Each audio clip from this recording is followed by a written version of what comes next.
Hi, everybody. Welcome back. I'm fortunate to have Lisa Starr from Win Business with us again. Welcome back, Lisa. Hi, Alan. Nice to be here. Thank you. We had a ton of people respond to the compensation video. I'm sure you did too. There was an endless amount of questions. As I said before, we could do 5 hours on compensation, but we'll save that for another time because today it's all about HR and human resources. So dig in. What's the big deal in a spot? Can't I just hire someone and it'll work out? Isn't that what people think will happen? And because people that work in spas are people persons, we meet someone, we like them, we assume the best. We assume, oh, of course it'll work out.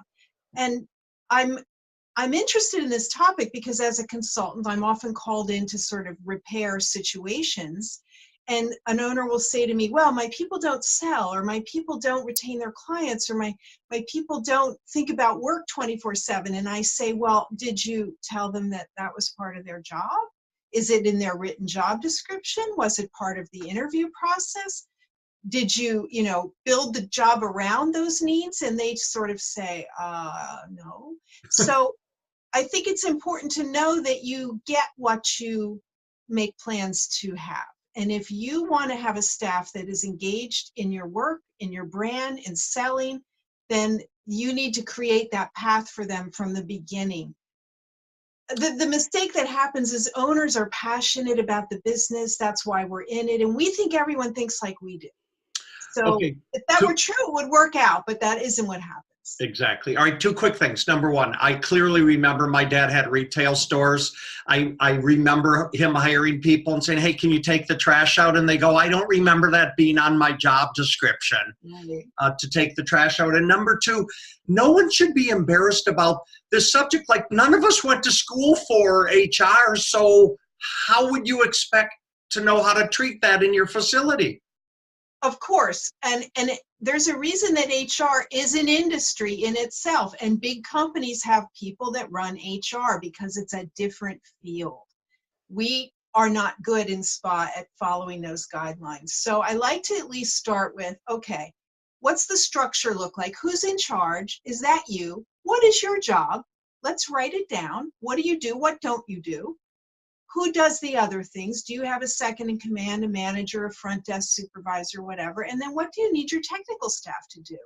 And of course, show up and perform massages and facials, but we also need them to retain guests and perhaps contribute to retail sales and maybe take out the trash and fold some laundry. And this all has to be written down and they need to be trained to it from the beginning or it doesn't happen. Especially today when people are extremely litigious, right? I mean, at the drop of it, I just saw in the paper today back in Minneapolis that one of the newscasters for one of the he slipped outside the Capitol on ice, and now he's suing the state of Minnesota because he said they didn't put enough salt on the sidewalk. So you cannot be careful enough when it comes to HR. And I think one of the things you just mentioned, I made the note here. One, you have to have an organizational chart. I'd like you to address that. And number two, we never call them job descriptions, but you need an extremely thorough position description so it's clear for all parties. Well, besides from the litigious nature, it's not fair to expect someone to read your mind and to know what you want them to do. So even from the time you run the ad, it should be very clear what the job entails. And when people come in for interviews, we show them a written position description. It's probably a full page, and it has on it all the things they need to do in the regular course of work, not once a year. But it may have cleaning and laundry and inventory. It will say attend meetings, keep up your retail sales to expected benchmarks. We don't need to say what those are, but you want to send that message that, hey, we need you to sell to our metrics, and we're going to be tracking that. Again, wait, I know on the structural thing, let me just say that many spas are owned by partners. Sometimes they're life partners. And there's a lot of situations where the staff will ask the person who will give them the answer that they want, just like your children do. rather than whose job it is. And when that's the case, when there's more than one person sort of running the place, you really want to divide and conquer. Who's good at finances and the legal stuff? Who's good at the people things? And don't mix. Please keep it separate and distinct so everything runs smoothly. And as we say, we always put your contact info on the end of these videos. People can reach out to you for a complimentary consultation. You can have this conversation with them, correct? Oh, absolutely. Be happy to do that. Wonderful. Okay, I have one more thing before we finish today. Okay. We talked previously about labor costs, et cetera, but a lot of that falls into the HR spectrum too, right? This isn't just how we talk to each other. HR kind of is a much larger umbrella, right, about everything that goes on in the facility.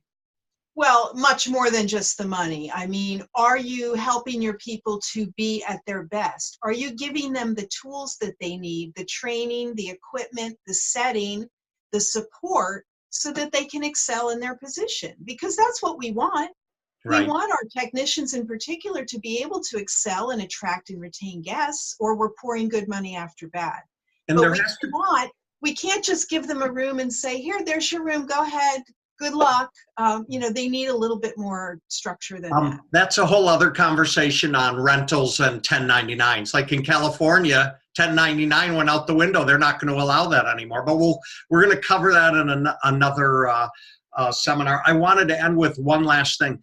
In a lot of these position descriptions, you need to say something to the effect that says, and other duties that should come up from time to time, right? Of course. I mean, the list is not all inclusive. We try to touch on the majors, and we know what those will be, but it's always written with sort of and anything else that's needed at the time kind of feel, because things change. By the way, these documents need to get updated almost annually, every January or February. It's a great time to look at and say, are these still accurate? Get the feedback of your existing staff, make the changes, and proceed from there. Oh, you mean I can't put them in place and they're good for life? Never mind. We would hope so, but that doesn't seem to be how it works. No. Lisa, I don't know where 6 or 7 minutes go with you. It feels like we just get started when it's time to end the Wellness Minute. So till next time, thank you again for all the awesome information on HR. My pleasure, Alan, and thank the Spa Association for all that you do. Talk to you soon. Bye-bye.